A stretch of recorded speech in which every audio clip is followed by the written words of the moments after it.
1, 2. Yousef Bahzad, welcome. Thank you for inviting me. I'm excited to be here. We're very excited to have you and have a very casual chat about your artwork, your studio practice, how you create studio culture.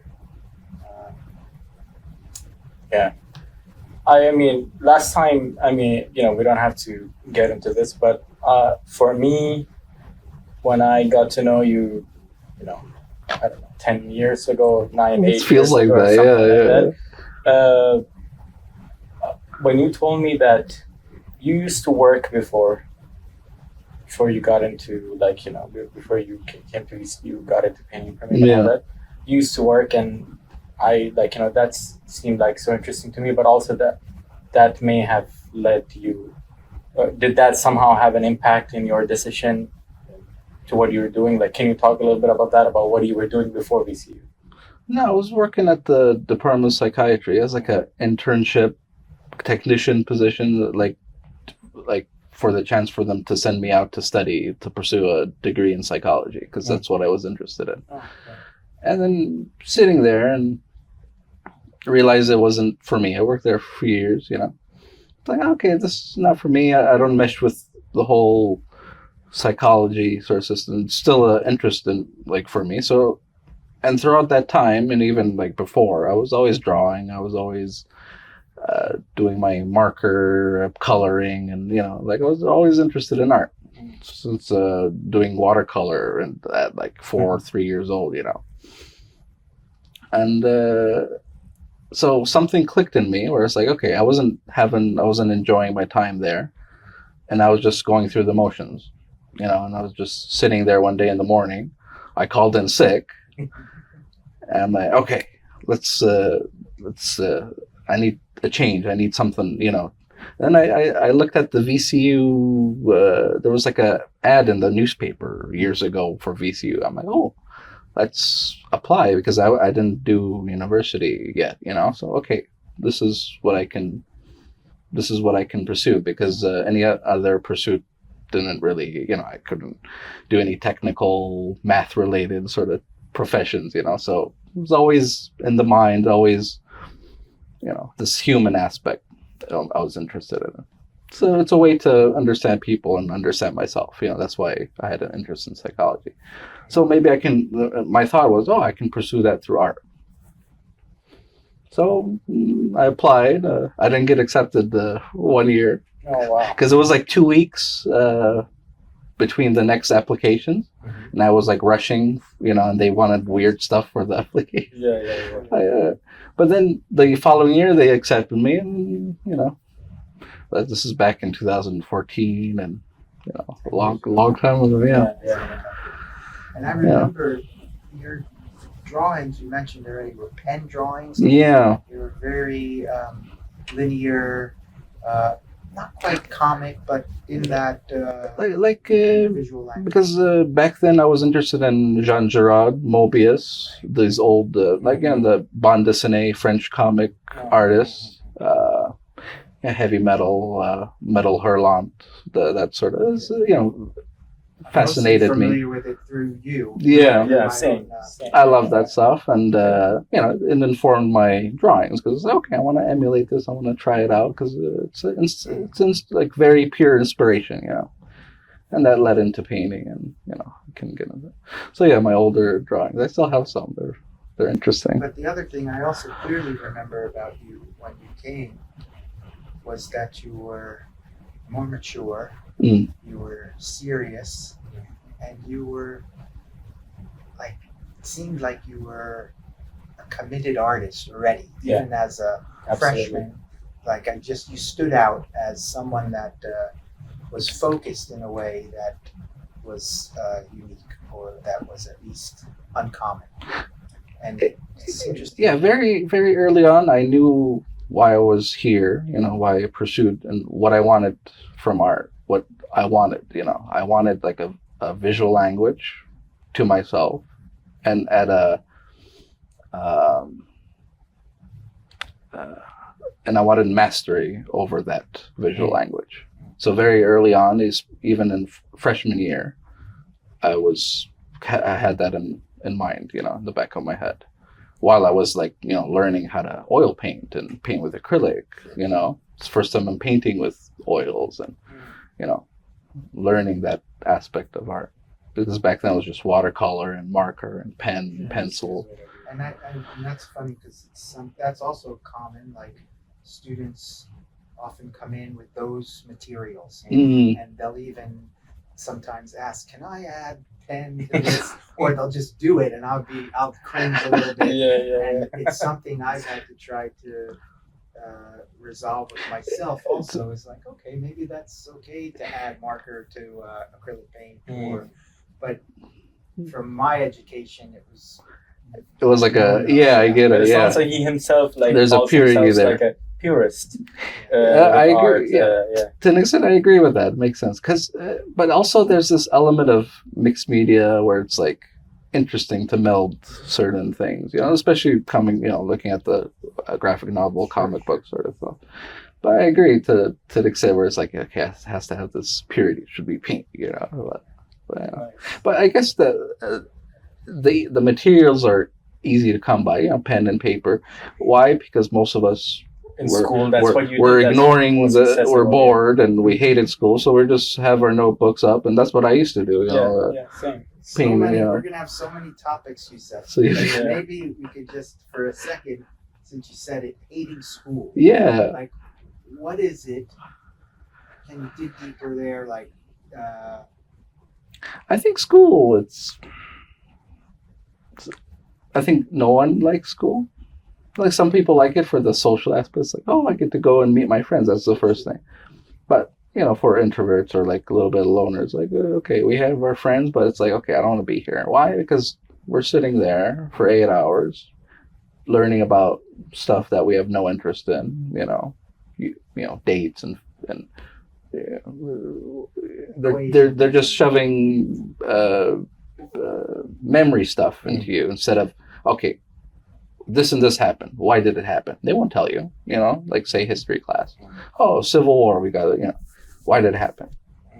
It's all still people arguing about that, by the way. Yeah, and so you don't get any, school is I can go on and on about the education it's also system. The method, right? For me, I always found myself like really overly, coming from the background that I come from, like I was eager to learn. I was always interested. I was always like looking to books, trying to learn new things and all that, and like stuff that people found boring, like social studies and economics and physics. Like I always thought they were like really cool, but I also still like really dreaded school because I didn't know it back then. It only took me a long time to identify this, but I thought I had more. I think that there's a problem with the method of teaching, with the system and the system itself. The structure exactly, what they choose to teach and how they teach it. It's more like pedagogical, I think. So even, but it's also got to do with wider cultural systems as well. Yeah. So essentially, the system is from the early American sort of, like, it wasn't like that in America before. It was like a community sort of thing where people got together and they educated their, the community's children of, and back then they were avid readers. They were probably more educated than what we are today, And then the system changed. I forgot when. I forget the history. This was many years since I looked up. It's just the system came from Europe, where they were training soldiers and to be in the factories and it wasn't. And then that's the system we have today, and hasn't changed much. Yeah, exactly. There's other like alternative systems, but it still follows a similar sort of thing. Yeah, there's only a few that dominate more or less. And then I think also like Qatar's context, you have to keep in mind that most of the teachers are coming from abroad, finding work, and you find a lot of teachers who are not really like committed to teaching, are not there because that is really what they want to do. That's the work they got into. that's their job. Like, they're doing it. So there's also, I think, all these other, like, smaller details and nuances also that makes it like very boring, monotonous, and kills. I think not kills. Maybe that's a strong word, but I think the system is definitely not designed for someone who is creative or who has those creative tendencies, who is, I guess, a little bit different. And we always say this: all those different kids are the ones that come to our department. It's very clear. You can see that if you look at their grades and their performance, and then when you actually get to know them through the work, you said, like, they're actually brilliant, but the system does not do them justice. It's not designed for. Yeah, it's always lowest common denominator, and you have no other choice, and that's how it is. So that's just the last thing on for me. So when you came to the painting and printmaking department, did you feel a sense of, or even VCU in general, like a sense of liberation, or somehow that you found your an educational system that worked for you, like being in the studio as a class? Yeah, was even that a struggle? No, it was you guys give enough rope to hang yourself, right? What that means is that you're free to pursue what you want to pursue, and to an extent. Okay, it's like it's pretty much free form. And I appreciated that, You knew from the very beginning when you got in that you wanted to do fine arts, like painting and everything. Is that what you said before? Or that was funny. Like, during the foundations year, they kept like, no, you have to have a second choice. No, there's no other choice for me. Right? I just wrote PAPR. I'm here for that. I don't... you guys accept me, and I assume you would, but even if you didn't, it's okay. I won't do graphic. I can't do anything else. It's like, okay, I'm here because I know what I wanted, and And that's what I sensed in you, the commitment to you had made your decision. Yeah. What attracted me about the PAPR was this, okay. I learned about it before during foundations year, but it's just, okay, you can do this and that, and it's pretty much it's interesting and open, and I saw all the work of the seniors back then and the juniors. It's like, wow, okay, everyone's different, pursuing their own thing together. There's like a lot of interchange and communication, and it's like it was an interesting environment. So that that's why I wanted to go into the department even more. So just to go back a little bit. Michael was saying that he sensed, he could tell that you stood out, and obviously you were more mature and you really took it very seriously and put in the work. But I actually see that, and I know it's true because there's so many cases where when you don't go to art school or grad school, even art school and all that, immediately after you finish whatever you did before, like if you go from school directly to college and then from college directly to grad school, when you do that, I think there's usually, it's very difficult for people to have that sense of drive. But when you take that off, when you take that gap and you do other things, and then you realize that, no, this is not what I want to do. I want to do art. I want to get into fine arts, and then you get into that program. You're coming with this experience of the otherwise of what would it, if not this, what would it be? Where you would be and what you would be doing. You have the sense. So you're far more committed, and you're there because you really, really want it. Whereas the other kids, they really don't know. And I think we're also especially here in the Khalij, or at least Qatar, let's say, we are super privileged to be able to do that with relatively more freedom than let's say you were somewhere else, or at least not with so much consequences, at least. So I think that might actually be a really great thing to maybe take off for some time and then do, because I experienced it in a little different way.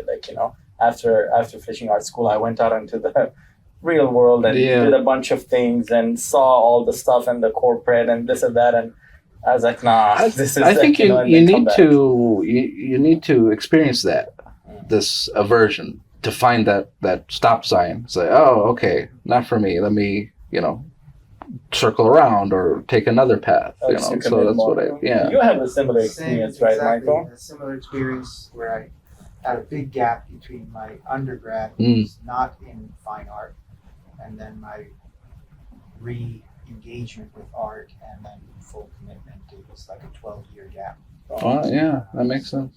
And a switch Yeah. happens in your head. It's like, okay, let's pursue something else. Without mentioning the student's name, we have a current student who is very similar. She had been professional in the medical field and has now come back. Interesting. Started from scratch. As an artist. And, Interesting. She'll be joining us as a sophomore next year. So Interesting. I'm great excited. to see. It would be nice to get to talk with her and meet her. Last thing, to encapsulate it, I remember my time in, grade 1 or 2 in government school, the local government school. It's a military, it's like a very, but Habib knows about the government school. So, and believe it or not, they had an art class. Yeah. And I was, I always enjoyed, I was excited for art class, but they always wanted, as you mentioned, some of the teachers don't really need to be teachers. So it's like, all right, I remember very clearly, I was sitting there, I was like, 6, 7, something like that, grade 1 or 2, or I don't remember, years ago. And let's draw like a color a rainy sky or whatever. Like let's not rain. Yeah. Okay. So I'm doing that with purple. Purple rain, that sort of. And then what they told me, the one of the art teachers said, no, this is not how you should do it.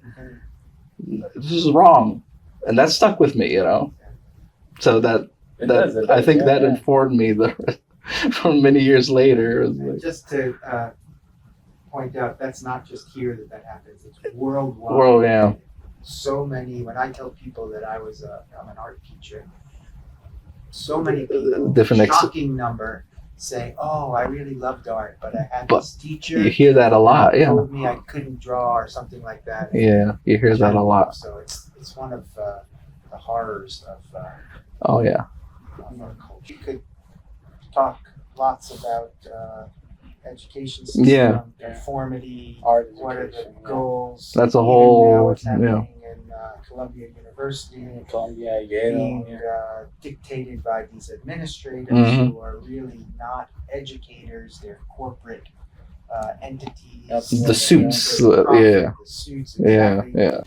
I think the good thing is that now the reality is much more clear to so many people. The fact that these systems and institutions that you usually entrust, so many things for open thinking and all of that, really only works. The thing is, that the evidence was there from a long time ago, right? If you look at the data if you go back 70, 80 years ago, if you look at how universities were key in disseminating false research based on which industry pays them more. Oh yeah. So this idea that actually sugar is good for you, it's the fat that is bad for you. Seed oils are heart healthy. Later, exactly. Yeah. Oils and all that. So universities have had a key role. They're hijacked. I think key role in playing that. I love the fact that they love the idea. It's blatant. Let's do it in theory. You want to take this God forbid, crazy radical class, and somebody's trying to offer this radical class, and clearly it's against even if regardless of you have complete freedom to discuss because it's an academic open environment, you can talk whatever, but in theory you talk about decolonization, talk about all of this in theory. Though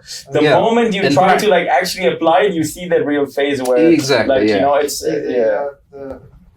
was a sign about they teach us Edward Said, but they won't let us practice. Exactly. They won't let you practice. Pretty much, yeah. It's do it in theory only. Such hypocrisy, So listen, guys, again, this is interesting, and not to I know it's a big part of all of our personalities, interest in politics, interest in society, interest in culture, which is, I think, leads directly to our interest in art making. How can we transition into Yousef's work? Okay, I wanted to ask this, and maybe this might be a good segue into it, or you could always change it. Yusuf, you're so knowledgeable, of course, but very particular about material, as in paint. Like, I mean, you're primarily painting, and you all identify yourself as a painter a lot, and you're so particular about this medium, like the colors, the techniques, the everything. We were looking at a painting of a student, and he looked at it and he says, "I wonder if she did the glaze, varnish glaze." And I said, "No, that's why it's like when the light hits it, it's not doing the right." And then he was like, "I think what I would suggest her is to take ultramarine blue and mix it with so a little bit of burnt umber. A little bit of burnt like umber, make and it only do it in the shadows. Make it a cool sort of glaze to balance out the because it was a very warm painting, so." And it's like very technical, right? It's like it's these little details and all of that you would only expect someone who is really, is very concerned with color and technique. How did that come about? When you just said that when you first came into PPR, you hadn't even painted with oil or acrylic before, and and also your painting style. This is probably the second part of the question. Is you've had a very, very consistent, I would say, not only subject matter but painting style, and it's got to do a lot with the actual practice of painting itself. But we can get into that later. But for someone who's had such consistent painting style, and I would even say like subject matter and color, even where did that come about? Like, how did you sort of? Yeah, it came about early because I quickly latched on to painting because it was the avenue in which I could pursue how should I explain it? It offered me the most freedom. Where in say printmaking, you see the mark of the tool. In painting, not so much. Okay, people realize it's a painting, but you don't need to show the mark of the tool, Same thing with drawing to an extent. But painting was like, okay, you could make a window into something instead of being just a service, So that's what I liked about painting. It's very open-ended, and I was limited by, just what's here in my hands, I could discover and explore. That's, I think, a part of my personality where I like exploration and finding things instead of planning something. Because in printmaking and in other fields, like say photography, you have to plan out a shot or plan out a whole image with multiple layers. With painting, it's like, oh, it's not working, let me try something different. I can repaint and you're learning, you're finding things as you're doing it. And then there's this dialogue with the painting where it's like, oh, the painting will tell me what it needs, and okay, something's not working, so maybe let me do something else. And it's the way I paint as well. Like I paint in layers, and I sculpt. I actually sculpt while I'm painting, like sculpt out the figure. Because when I start, it's intuitive. I don't have particularly a plan. I'm like, okay, maybe I'll do it some sort of figure. So I start with the eye, and then it just builds from there, whatever it wants to be. And wait. So you say that what do you like? What do you like the most about it? Or I think what works out. I think what works for you is the idea that you don't need to plan anything. You can start. But more often than not, in your painting, you start the same way. You always start from, and then it starts growing out. It builds like a cell. How does that, is that intuitive? Do you, or is that the safest, best way? That's why you do it? Or, how does it happen? I start with the eye, the oculus, because that's very interesting to me, the symbology there, But then it just grows, and it's easier to start from, a central point. For me, it's the eye where I can zero in on, okay, the other eye goes here, some sort of nose or mouth goes here, so I can morph it, and, that helps me place. Because for me, I don't like using reference images or drawing on the canvas. I just like to start. It gets in the way. I get nervous and bored when I'm doing and painting from a reference image, or, I just want to start and let it be what it wants to be. So then that's just easier for me to start from, okay, the eye should look such and such way. It's interesting I say eye, but I don't paint eyes, I exactly paint, voids. And it just, builds I mean, Same- it's interesting you say eye, but you don't paint the eye. Yeah. It's interesting that you, It's like an when you describe Oculus. it, you're talking about like you're doing figurative works, but they're really not. I mean, they're kind of like landscapes. I mean, you could tell that they're kind of faces and figures, but you're really not. It's doing paradoxical. figurative. Yeah. You're not doing figuration, but you No. describe it and you talk about it almost like you're. Yeah, it is, but it isn't. But I'm not. Well, let's talk about that a little bit. Tell us, I mean, if you could, what are some of the ideas that you think you're working with? Like, Habib mentioned landscape, you mentioned figure. Yeah. So for me, it goes. This interest in psychology. There's this idea of this being, this thing, and how do you, when you look at the painting, what do you see? Like, that's why I don't paint eyes, because when I paint eyes, you give it an identity. I want people to look at the painting and fall into it, assume the shape, the color, the form, the whatever. So that's why. And So there's evidence of a figure, yeah, but it's open enough that it's not a definitive for a you can't. particular figure. Yeah, like it's like you're trying to grab something, but it's slipping through your fingers. That sort of thing, where it's like, okay, it's there, but dig deeper. Like it's inviting you to dig deeper. Like I'm interested in this idea of mystery, this unknown sort of thing. I find that interesting to me. Just the idea of Unknown in nature, like a mystique. Like think of it like UFOs. It's very tantalizing. It's very interesting to a lot of people, where you see these blurry images and it's like, oh, could it be or could it not be? There's a lot of so there's this yeah, very much so. I used that word early on, also, very much so. Like I want it to be ambiguous because I don't want my work to be one particular thing. I want it to be something for someone. Like when someone looks at the painting, they can take what they want from it, because we come to paintings with our own eyes, with our own backstory and history, and I don't want to dictate to people, oh, you need to this is this because this is this. I'm not a dictator. Some people might see something else in the painting or feel something else. That's or have like an interesting reaction to the form, to how the figure is arranged, and it's very visceral, and that goes back to my interest in nature. I like the forms of nature, and you can't describe it. You have to see it. Touch it. Yeah. Smell Yeah. Like painting should have a flavor. Like when I'm reading a good book, it has a taste. My goal, and hopefully like I get there with some paintings, where it's like, okay, it has this essence to it, this flavor, this something about it, where it's like it tickles you inside.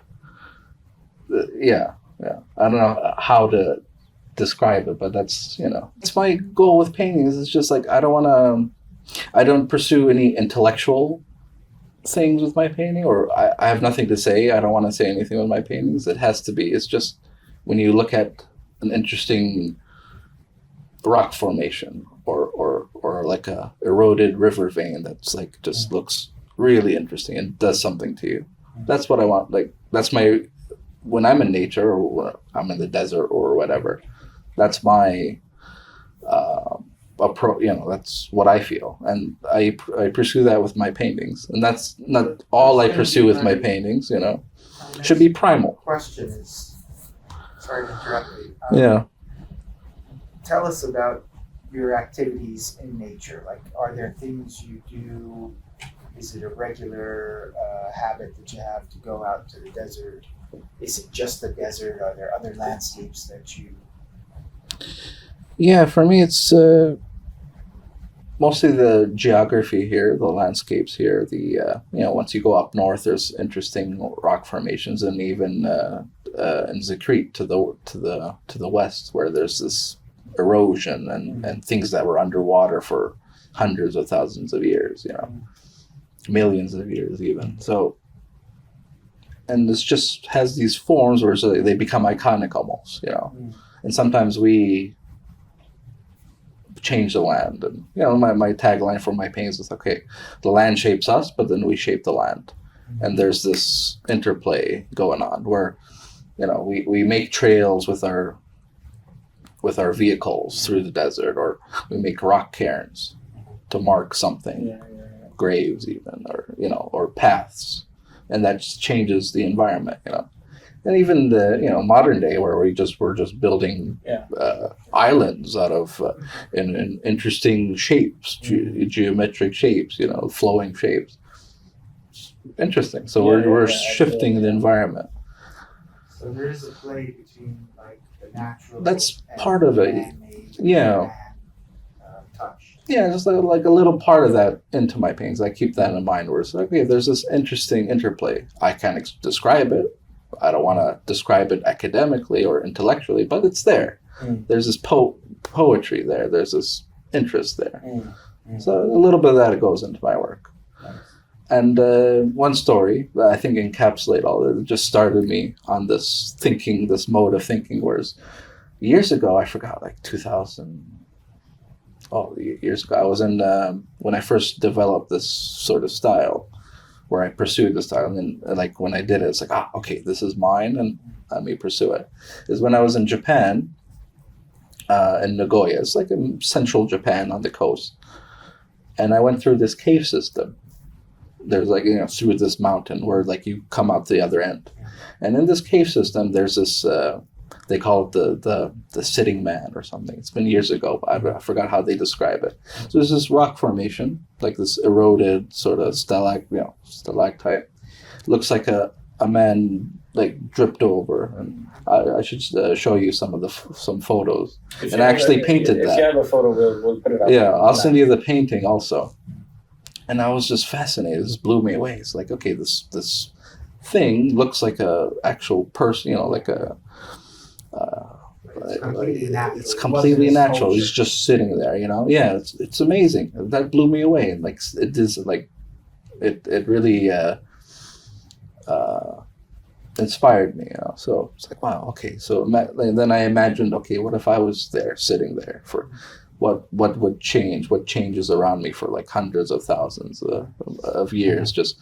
You know, and then, you know, it led me to think to, you know, remember 2001: A Space Odyssey, this monolith, just mystery. It's like, what is this thing? And it's there, and it's looking at what's around it and what's shifting around it. And it's this oculus, this pillar, this, you know, same thing with this man in the cave. You know, I don't know how to describe it the best way or intellectually, but it gives you a feeling, you know, and it's in my paintings. I want to capture that a little bit. Why? Because you know, hopefully someone else gets to feel that way. You know, why else would we present or exhibit work? You know, Interesting. and you know, for me, it's just like, okay, I want to bring that what I feel onto, you know. Redo it or recapture that, and you know, encapsulate that into like a devotional artwork. You know, these several ideas I have, and there's also this poetry of like why also I went with oil paint. And it's functional. The way I paint inform, you know, the oil paint informs the way I paint. You know, in layers and sculpting and letting it, you know, evolve.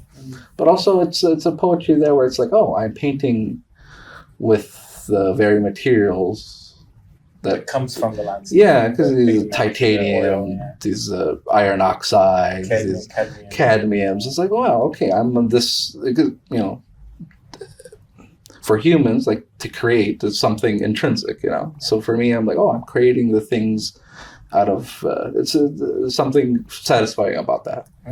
Very poetic, and it's like, wow, okay, I'm, you know, my first solo show was called Earth Metal, you know, so, right? It's just like I'm painting with what, because I didn't even want to title my show, you know, it's like, exactly. You know, my show or my exhibition, but okay, Earth Metal, and that's, yeah. So it's like an interesting poetry. It feels authentic.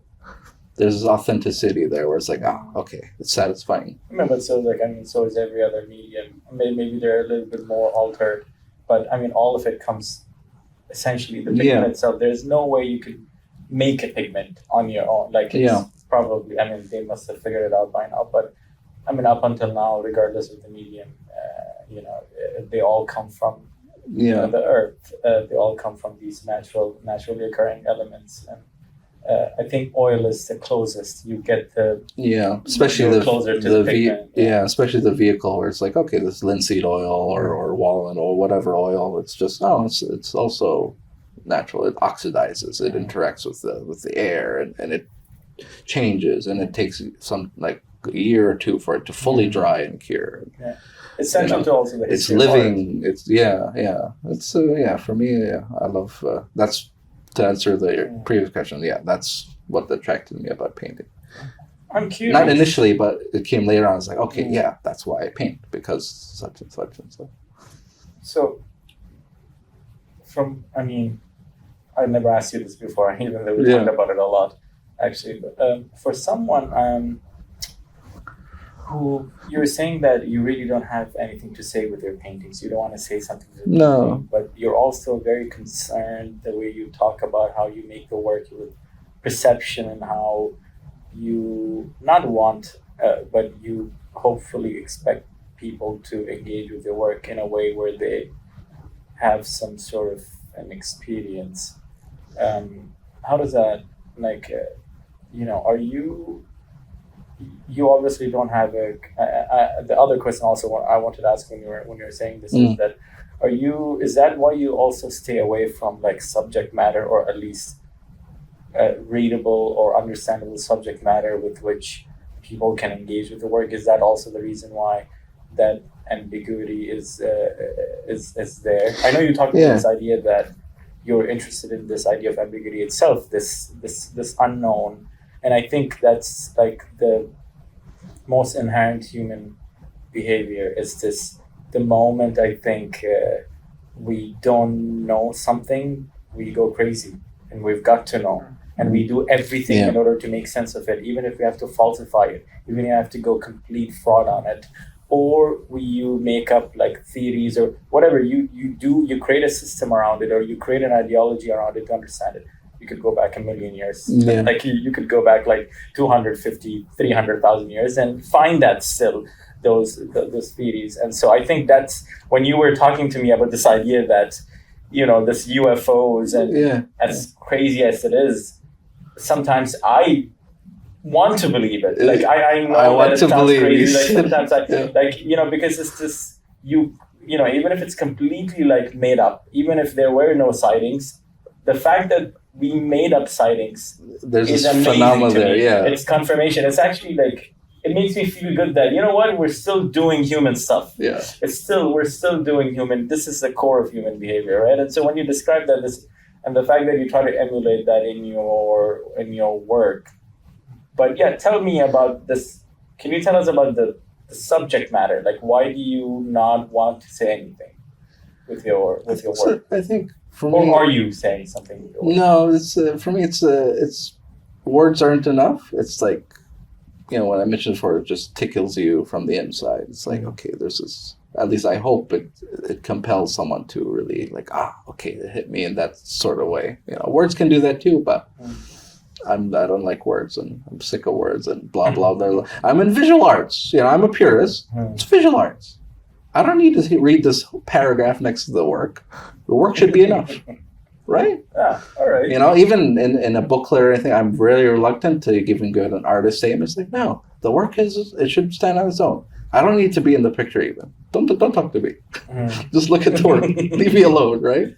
Okay. Yeah, and that's my personality too, where it's I'm reclusive and I don't like to be in the center stage. I let my paintings do that. And I think that informs the visual style too, because they're very theatrical almost. Like they grab you. At least I paint them in a way where they're like very striking. And there's this theater there. There's this larger than life sort of paintings. They should be for me at least. Like my painting should be. because I can do that. Like if they're like more of a mundane, it's like, why would I make them, more mundane? But for some people that might be the pursuit, For me, it's just theatrical and it's just larger than life and it's just boom. And at least I hope I do that,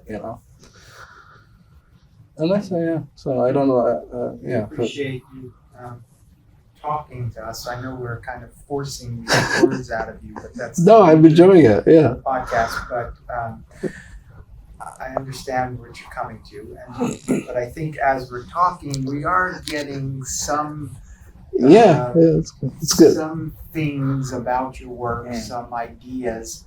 Habib and I know your work. We're going to be posting images through this podcast so people will be able to see.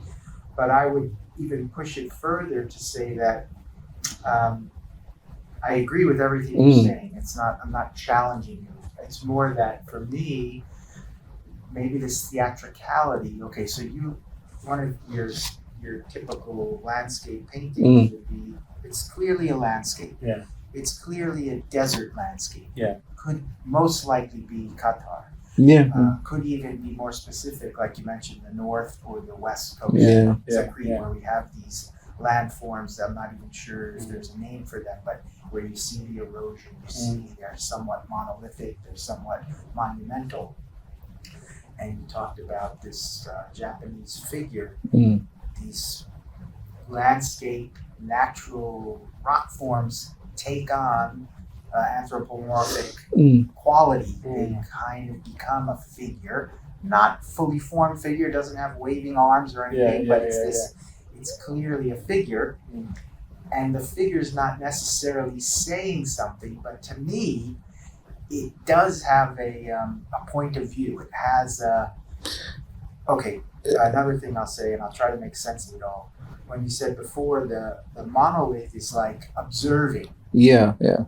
Completely observing, but to me it's also emitting. It's also telling us something. Yeah. And if I had to try to describe that, it's almost this voice of like, be careful, don't mess with me, or it's some kind of message of forebodings, like it's a message of warning somehow. Anyway, that's something that I get from the paintings. Does any of that strike anything in you, or? I suppose people, some people look at my work, I get an interesting reaction where it's like, oh, why is it scary? Like, I don't know. I don't paint them to be scary, but there's this interesting thing about like monsters, or this ambiguous, this unknown. Even with UFOs sometimes, where it's like, oh, we fear the unknown, and there's something we can't make out or fully see clearly, like this figure in the dark. You can barely make it out. That like sets alarm bells on it. I guess people see that, where it's like, okay, people know that there's this something something there, but there's something off about it. There's not quite solidified. It's another reason I don't paint eyes. But eventually, when you sit with the painting for 5 minutes, it starts to unfold and things start to appear, and it unfolds to you. At least I hope it does. But there's this interesting thing where it's like, and that ties into the psychology about it, where it's like, okay, we're like flesh and bones, but there's something else. Once we rip off the skin, it's not, we don't see the muscles, but what's in our, what makes us us. There's this, especially in my newest series, where I pursue that more. It's like they're more geometric, more patterned almost, where it's like, oh, there's this system in play, where it's like, okay, there's this energy going in and out, and passageways, and just like roads almost. You can see that. I don't know if you remember the newest series, but that's my last series. So more. There's this mix of psychology. It's like why I don't like explaining where it's like there's so much, like a lot of different pieces that go into the work, and what, like, is any one piece important? or is this the whole? It's like a schizophrenic sort of soup I've made with my work. It's like, exactly. oh, there's this land and the relationship with people. It changes us. We change it. But then there's this anthropomorphic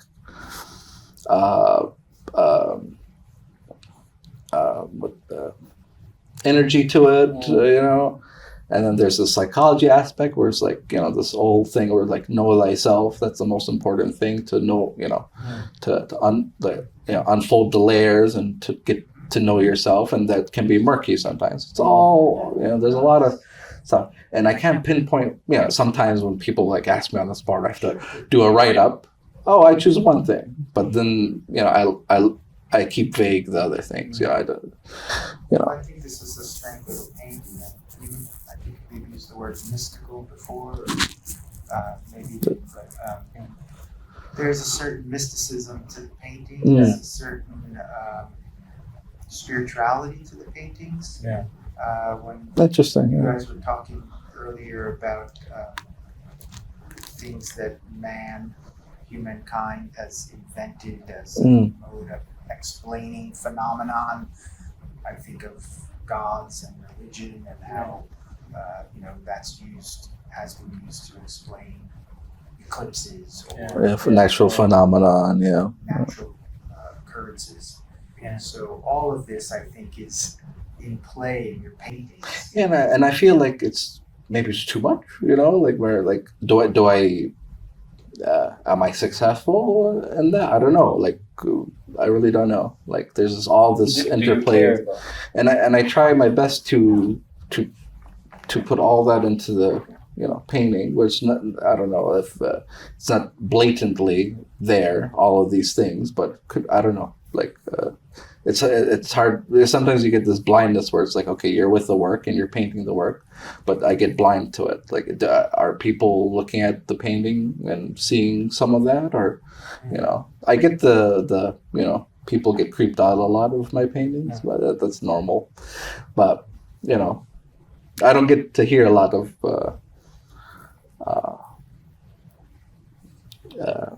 what people think. What about I'm thinking of surrealism's coming to mind. Like, oh yeah. Like literally, surrealism, Salvador Dali. That's how I agree. Yeah, that's how I first described my work. It's like, okay, this is for me. It's like I was trying to describe. Okay, what am I doing? What does this fall into? And for me, there's a surrealism, definitely surrealism. Fair enough. Yeah, and it falls into my interest too. I agree. Yeah. I mean, also like at this point, we have this tendency to always find some sort of aesthetic category to make sense of where this is falling. Again, that goes back into our need to always make sense of it. To categorize and And even when you were telling me about, and it's fascinating, when you were telling me about the cave system that you went in Japan, and you saw like the sitting man and Michael talking about the landscapes, and then you see stuff, and then we have this tendency to anthropomorphize everything. Yeah. So the thing is, maybe the reality is it's just a rock formation, and it comes in trillions of variations, and it just that happens to have enough for us to make it look like, make that connection that this looks like this. We anthropomorphize everything. And that again goes to say, this is this very inherent human behavior. Maybe we just see humans ourselves and everything like that. The sitting man and that cave system that he saw is just a rock formation. It's just a rock formation, but we are the ones that we are the ones we put the meaning into it. And then Michael, when he's talking about looking at landscapes and other rock formations, and they look like things to us, not even us, but they look like other things. Or this idea that people look into the clouds and say that it looks like, kids do that from when they're 3-4 years old. We tend to do that to it's like a narrative, to create a narrative or something. We do that with certain sites like mountains, or they hold special significance, like places of power, almost interesting things. And I don't know, this thing where we anthropomorphize everything or try to explain or mesh with what them. you guys mentioned before. Yeah. To understand things. Yeah. There's this thing that I keep remembering, and it really stuck with me. I forgot where I heard it, or probably from I think it's from some Spanish novel. It's like I've seen this, and I love this this quote. It's like we don't see things as they are; we see things as we are. Yeah. You know, and like, wow, okay, yeah, this is interesting, and you know, in my paintings, lean into that a little bit, where it's like, okay, it's not,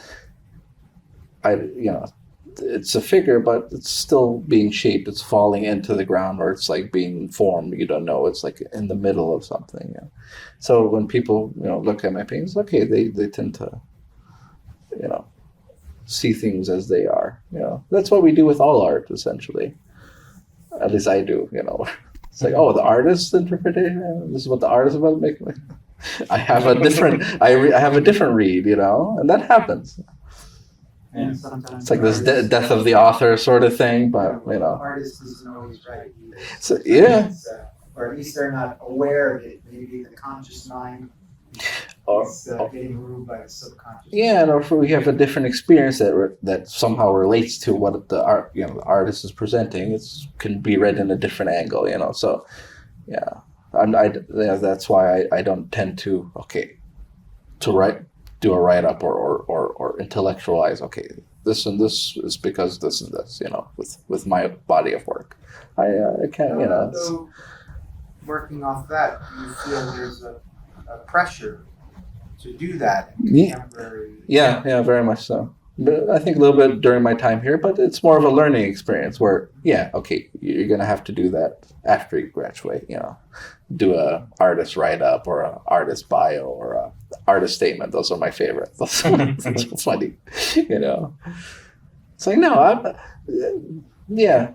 I get it, but not for me, And I mean, I think this is an interesting territory for artists, contemporary artists, to stake out, maybe where they're not conforming to that expected over conceptualization or explanation, calling it intellectualization of their work. Especially in visual and like visual art, it's visual.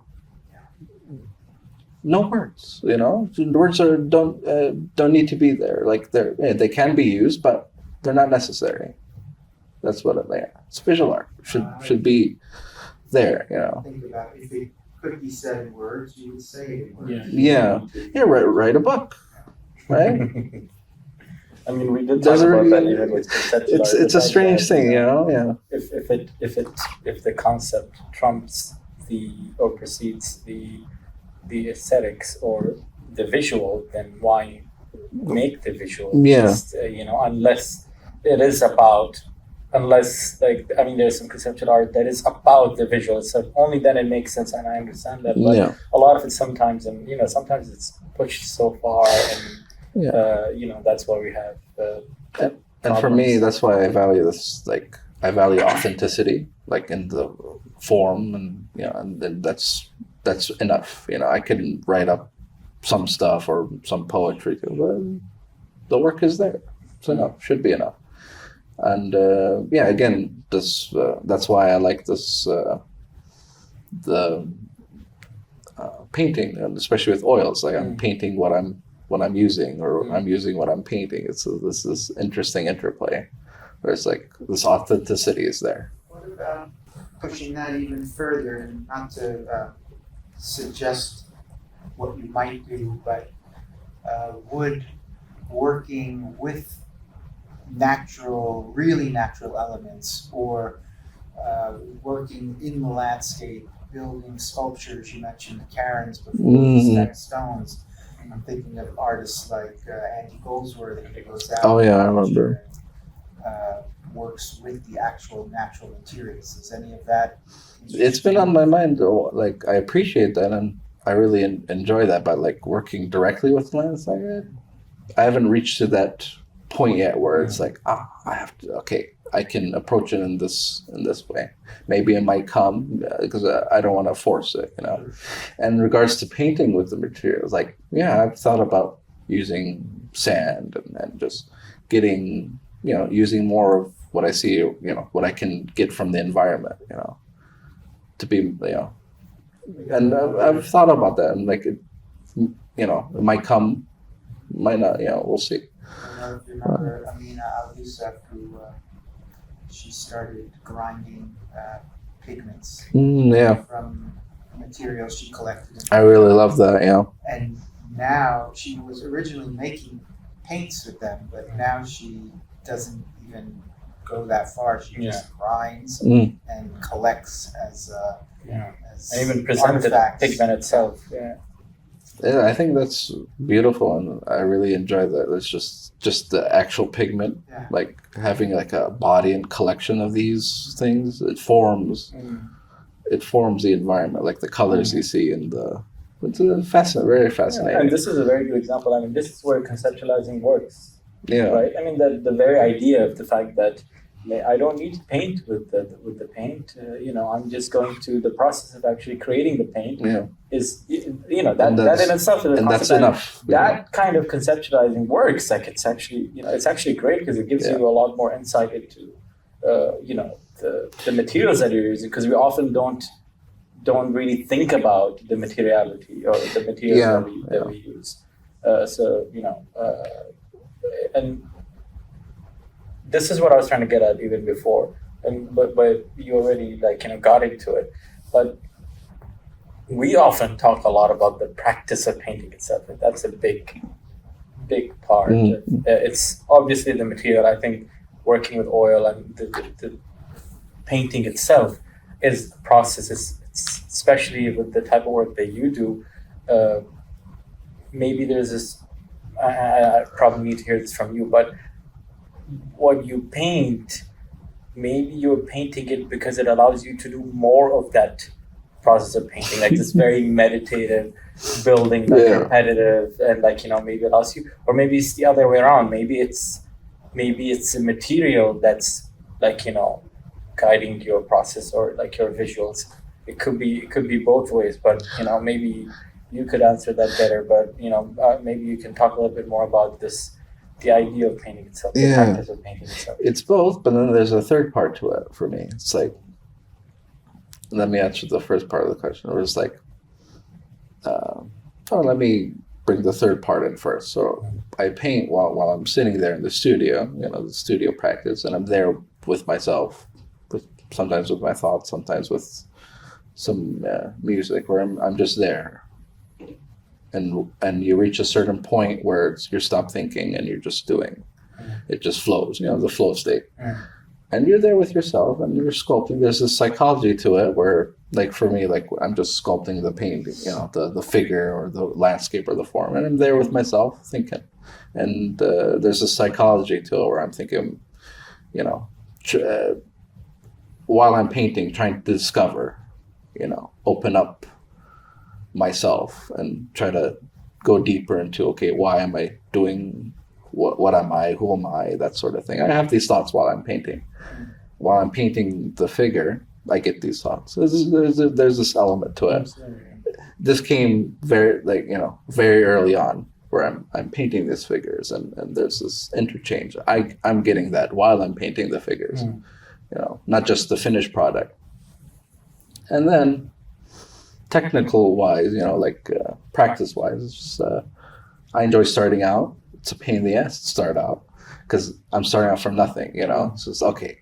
How do I, certain things repeat themselves. Same thing, nature repeats itself, but it's never the same.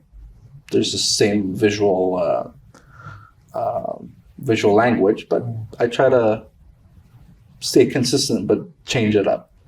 That's why I don't use it. There's no rock formation. There's this paradox there. I mean, they're the same, but they're not And there's just something interesting for me there, where it's like, okay, the subject matter informs the way it's created. So that's why I try to stay away from reference or pictures, or I know what a river formation looks like. I know what nature looks like, but I'm not copying nature. I'm doing something.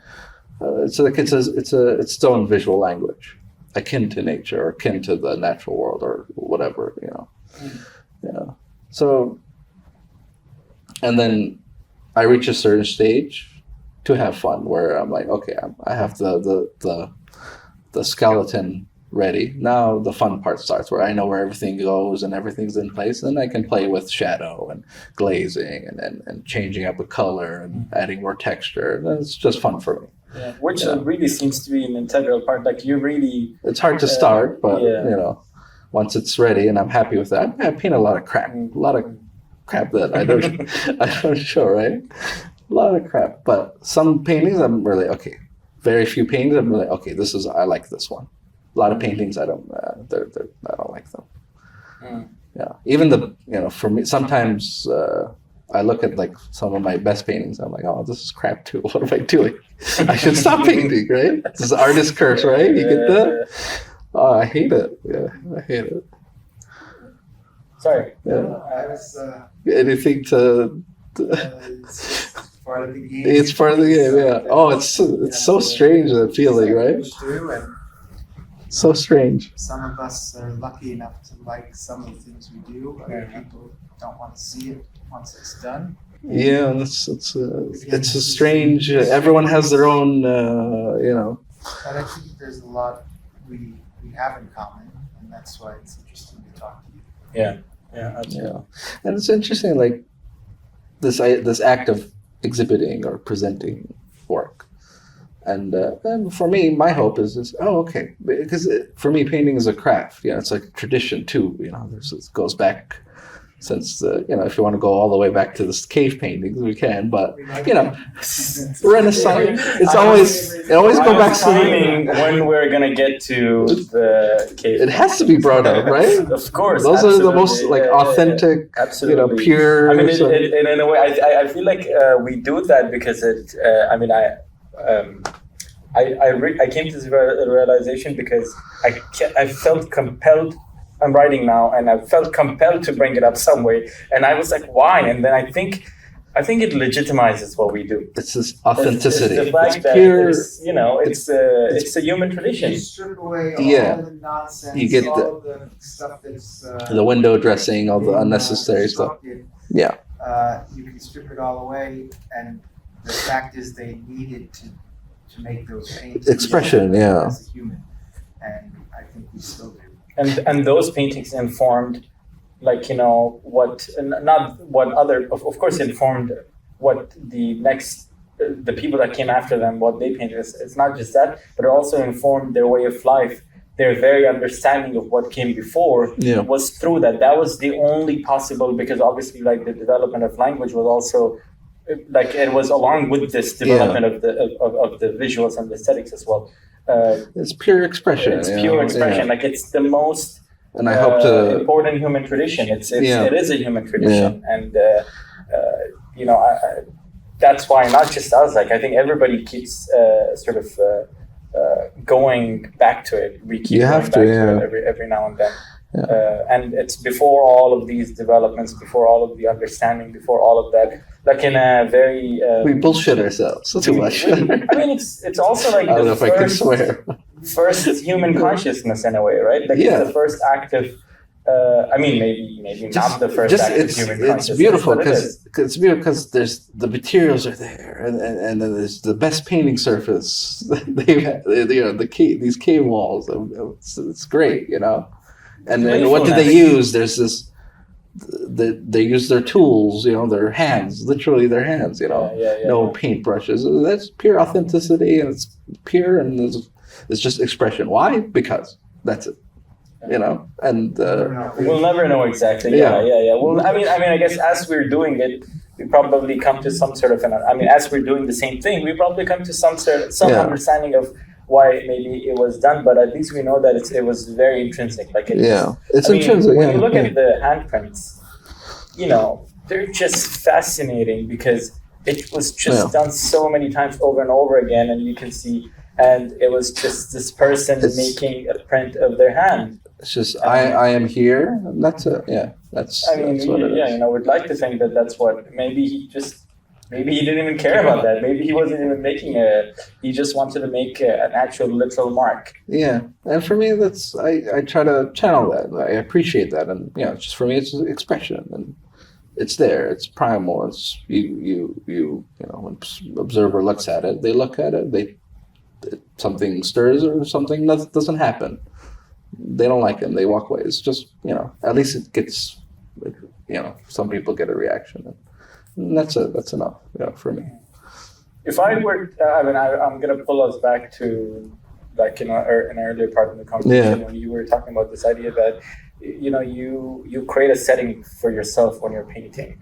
I also remember this because even though you had your corner, you really had a corner. Like you had really made a corner. I mean, we all had our studios, but and in a way we all sort of made our own corners. But you were very particular about sort of in a way about your space in your corner. And then at one point, and this is my favorite part, is you chose to move into the storeroom between the two painting studios that is completely closed off and completely secluded, and you just sat there and then you just painted. And maybe you could tell us a little bit more about why you created that. But it also, while you were talking, while you were saying that, it reminded me of this great quote that I just shared with Michael maybe like 2 days ago, or maybe by Philip Guston, where he says that, and I could read it. Maybe I could. Ghost painters. Okay. Where he says when you are in a room painting, everybody is there with you. Your past teachers, your friends, your critics, all of them are there with you. And he says, if you and one by one, if you're really painting, every one of them starts walking out. Mm-hmm. And he says, if you're really painting, even you walk out of the studio. Oh yeah. I was blown away by it. I was just whoa. And so I immediately sent it to Michael, and I think he loved it. You can send it back to the seniors. Okay, I like that. I think what he's describing is this flow state, where something amazing happens, where it's okay, let's just go. So it flows, and you don't. You're not judging, you're not conscious. It's just there. Yeah. There's something that turns off, and it's just autopilot happens. That's a good place to be in. Yeah. And, it's a state of mind, more or less. But sorry. I'm glad you brought up that room, because I was thinking about Yousef working in that room. And, this is a bit cheeky, but we had an open house. I remember that. And I made this sign that said, I put it up right at the doorway because he was in there painting. He's a real live painter. I remember that. I was sitting here and I'm like, that's his moniker. He's a real live painter. Yeah. And that's a beautiful thing. Yeah. We can cut this and put it at the end. But, yeah, that's true. Actually, do you have an image of it? I might take a photo of it. Okay. We're gonna have to go way back, but we might just find it. Try to wrap it up. Yeah. All right. Yeah. I think. Did you have something pressing you were gonna? Oh no! This is I just really wanted him to talk about in continuation of practice of painting, the studio practice. You have a very particular way of painting, and I think now we understand that. We all do that at some level, but you maybe push it a bit farther in order to. I think you do all of that in order to get into that state of mind. You're creating the right environment to get into that state of mind, the flow, as you describe it. Is that it, or is there more? Is there anything else that? I've painted because I felt compelled to paint, and over the last few years, I've felt less and less compelled to paint. It's an interesting thing where it's it served a purpose, where it's okay, I'm ripping the layers of myself through this action of painting, and in hopes of other people seeing the painting and feeling a little bit the same way. Expression. And I think it served its purpose. And then painting for me now, it's an interesting thing where it's this is a profession for me. No, I don't want it to be. I just want to paint because I want to paint. Now, these days, I'm painting because, I need to sell, or I needed to do this international You have a exhibition solo coming up or a or solo something. exhibition. Oh, I have to. And it's a weird space to be in, And I find myself wanting to go back and relive the way I painted back then, And how did I paint back then? Can I paint the same way today? Because there's a big difference between my old paintings and my new paintings. And I appreciate some of the stuff I did with my old paintings. Can I replicate that? Did I forget how to paint that way, in that way? It's been, it's been years now. And I find myself not attempting that because I'm scared of the answer. It's like, maybe I forgot how to paint in that way. Maybe whatever energy or whatever I needed to get through while painting those is gone. You can't get into that mind again. Yeah. Although I like my new paintings, some of them are, I think some of my best, but there's something, I don't know, it's interesting. So he actually has a solo coming up. Yeah. So I plan to do Do you have a date? I don't know. Yeah, later this year. It's still early on, but I don't. It might change. I'm not sure, but yeah. Well, I think most probably after the summer. Yeah, and that'll give me give me time to figure out. Because my plan was let me paint the way I used to, and see how it, and today, and see how that works out. So it's funny. Most artists are trying to always evolve and develop, but you're talking about actually, let me get back to how I used to. I mean, maybe it's not the method, maybe it's not even that. Sorry, I don't mean to cut you off. It's in a way I can also get it because you used to paint without any constraints before, without any end goal. But now, and maybe this is a topic for another time, is the idea that when you do have solos, when you do have a commitment, when you do have these ideas and presentation, all that, how much of that impacts actually your making process? And this need to I need to make a body of work. Exactly. This whole body of work. Like the body of work happens anyway. It's not the objective. It's a strange thing. Have Yousef come back and talk after months after the show. And that'd be great. Maybe focus on this idea because I think it's something a lot of artists struggle with.